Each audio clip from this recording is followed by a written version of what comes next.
Shane here. Welcome to the Bliss Blog. This is our Winter Solstice and Christmas edition, and I'm so excited. Gosh, the holiday has come up on us so quickly, hasn't it? There's a quote going around the internet. It's credited to Lao Tzu. When I saw it, it set off a whole cascade in my mind. So I just decided to plumb and probe it a little bit. That's what I do. First, let's get the words down. Words are important to me. In his translation of Lao Tzu's Tao Te Ching, R.L. Wing wrote, "Therefore, evolved individuals act without expectation, succeed without taking credit, and have no desire to display their excellence." In her translation of this piece, in One Heart, Universal Wisdom from the World's Scriptures, Louise Kugler wrote, "Therefore the wise act without expectation, do not abide in their accomplishments, do not want to show their virtue." And in his translation, the unfortunately named author Stephen Miller, no relation to the demon by the same name, gives us his version. "She acts without expectation, succeeds without taking credit, and doesn't think that she is better than anyone else." So let's begin with a surface level understanding of the quote. When we just say act without expectation all by itself, it has a whole different meaning, doesn't it? It did for me. That's what I heard on the internet, or rather saw. And we'll discuss it below. But first, let's take the quote for its obvious meaning in context. A person can and should act without expectation of reward or recognition for it. You know how sometimes at the grocery store they're doing a fundraiser for some good cause? They ask for $1 and they give you a cutout star and a marker so that you can write your name on it and hang it on the wall. You look at the wall nearby and it's covered with stars with names on them from people who donated $1. Or at the end of every PBS show, you know how they read aloud and they scroll the names of the biggest donors? Saying thanks is nice, but they aren't doing it to be nice. They're doing it to get people to donate. And it says something rather dark about our culture that it works. People who would not give before will give if it means a little praise to their name. Hallelujah, amen.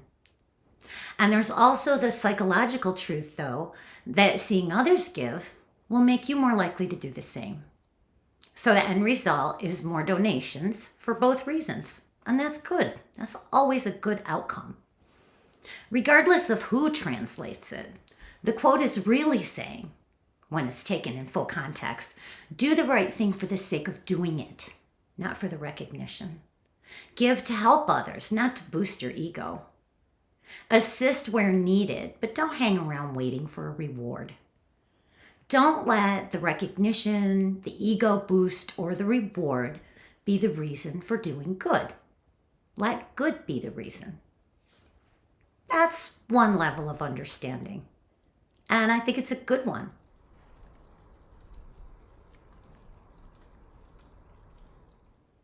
So what about that? Does it matter, really, if doing good is the sole reason? I mean, does the beggar care if the 5 spot I hand him is out of the goodness of my heart or to impress the friend I'm hanging out with that day? I think it doesn't matter at all to the recipient, but it matters to us. Every thought, action, reaction is adjusting our energy, our vibe, our attitude. It's being added to the tapestry of who we are. And 2, we get something out of doing good, even if nobody knows about it. It makes us feel good. It gives us a warm glow thinking that we've helped someone else. No matter how selfless, we always get something when we give. We get that glow. That's basic law of attraction. You get what you give. But the notion of Lao Tzu was to not let the reward be the reason for the act. Let the act be its own reason. Okay, so we get that. So let's probe a little deeper, though. That's all good stuff, I think, but the fact remains that when I first saw the quote, all I saw was act without expectation. Nothing about expectation of what, just expectation.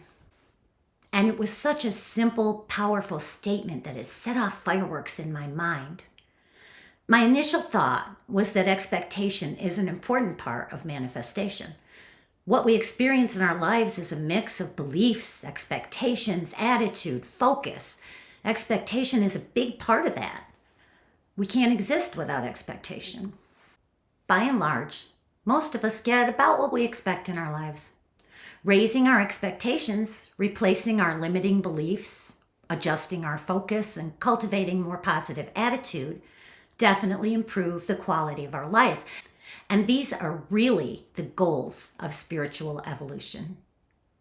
To get oneself more closely aligned with a pure positive energy we call goddess or God or source or the universe. Myriad names by all who speak. Why then did reading those 3 simple words feel so good? Just the notion of doing something without any expectation at all. It felt light. It made me recognize that I almost never do anything without the expectation of a result. Pondering this made me ask myself, when was the last time I did anything just for the sheer love of it? When I go for a walk, it's usually for exercise or to walk the dog, not for pleasure. I expect a result. I'm not doing it just for the love of being out in nature, and I should be, I think. When I take a drive, it's for an errand or obligation, rarely for fun. When I cook, it's because we have to eat. Rarely do I just cook because the whim strikes me. Mostly, I mean. I did make that 3rd batch of cookies last week when we were already noshing on 2, but I guess that was just for the sheer fun of it, so that counts. I think a lot of us do fewer things just for fun as we age. Things we used to do as beloved hobbies, we now do for a living, if we're lucky. We feel as if everything we do must have a purpose, an end result, a desired outcome. If it can't be monetized, it's a waste of time. That's kind of sad, isn't it? After all, we're here in these physical bodies to enjoy all the wonderful joys and delights of physical experience. We should work a little less and play a little more. We don't even raise our vibration to its most blissful level possible for the sheer joy of it. Instead, we do it to try to manifest something, some end goal. In those ways, it might be wonderful to just try releasing the expectation more often. It might be fun to act without a result or a goal in mind, but just to do what feels good because it feels good. Give anonymously. Cast spells for general well-being. Raise your vibe just because it feels so good when you're flying high.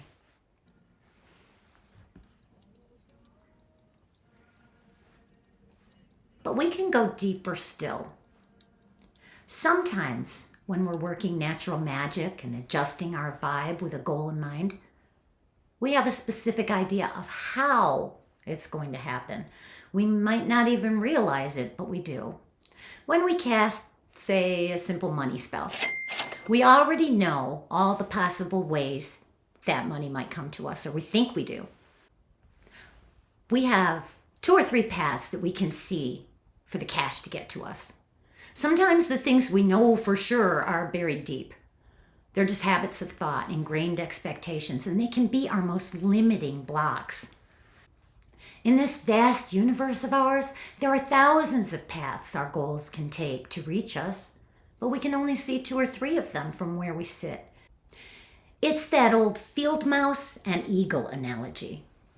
We're the field mouse, and all we can see are the grasses and wildflowers right outside our little hole in the meadow. But high above, the eagle, our buddy, the vegetarian eagle, can see the whole field. If we tap into the eagle, she can guide us along the most direct route to our goals. On our own, it'll be trial and error. This is the connection with source energy. The paths I can see for money to come to me right now, today, seem like the only ones available to me. Maybe some subrights will sell. Maybe a movie deal will pop up. Maybe book sales will tick up this month. Maybe Hubs will get a bonus at work or pick up a side gig, as he frequently does. This very state of knowing, or thinking I know, might be closing off all the other routes for my goal to get to me, or me to get to my goal. If I could just release those expectations, if I can let go of thinking I know how a thing could work out, and just trust that it will, all paths open up. If I can trust that there are 1,000 ways and that I can't even imagine most of them, then glittering magical paths open up all around me, and things that match my high vibe can find their way to me. See? They don't really find their way to me. What's really happening is that we evolve into the version of us who has or is or does that goal. But that's a whole other deep dive. Releasing expectations can allow our desires to flow along the path of least resistance, much like electricity finds the path of least resistance to the ground. And we know how fast that happens. So my takeaway is the only expectation we should have when we're casting and conjuring or adjusting our vibe or setting goals even is the expectation of success.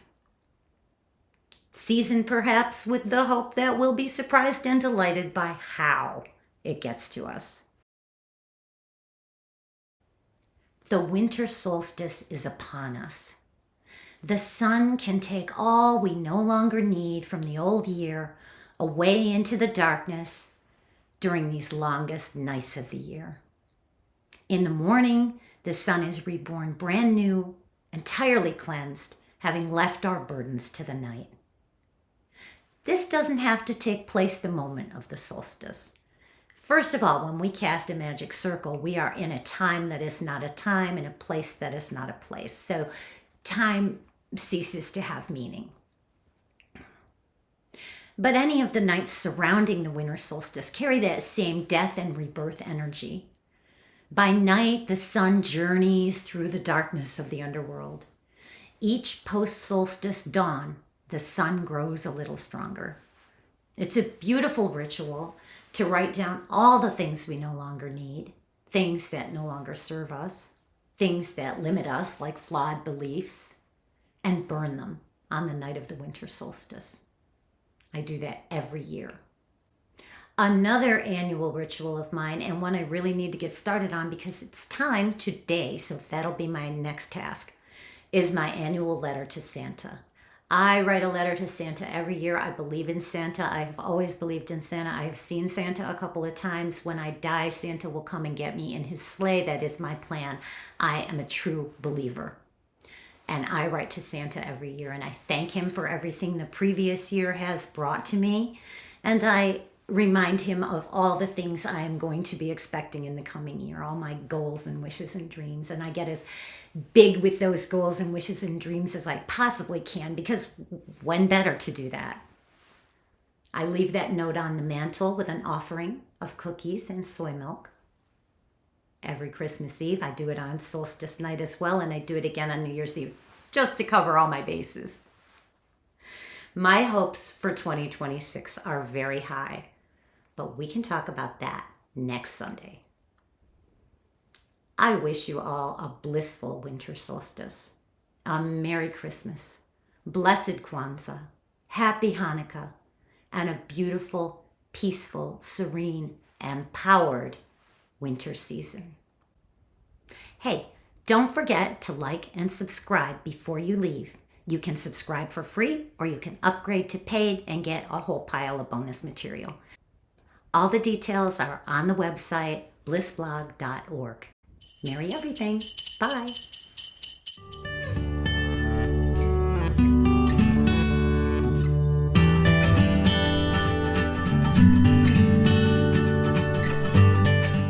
And now a word from our sponsor.